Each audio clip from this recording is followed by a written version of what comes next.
বিসমিল্লাহির রহমানির রহিম। বাংলাদেশে ঘন ঘন ভূমিকম্প হচ্ছে। এই ভূমিকম্প হওয়ার কারণ আল্লাহ তাআলার বিপক্ষে যাই মানুষ কথা বলছে, ডাইরেক্ট শিরিক করে ফেলছে, যেটা মহাপাপ। নবীর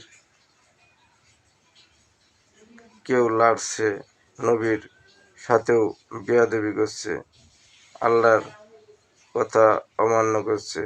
এই কিছু বাউল শিল্পী যা করেছে, তার জন্যই বাংলাদেশে ভূমিকম্প।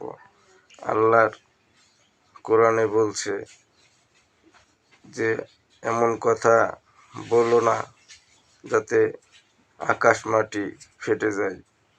বাস্তব যে কথা তারা বলছে সেটা মাটি ফাটিয়েছে ভূমিকম্প হয়ে।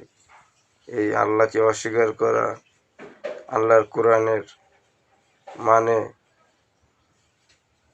জাল হাদিস প্রচার করা, সাধারণ মানুষকে বলা, নিজেরা তো ডুবছেই, আবার সাধারণ মানুষকেও ডুবাইতেছে।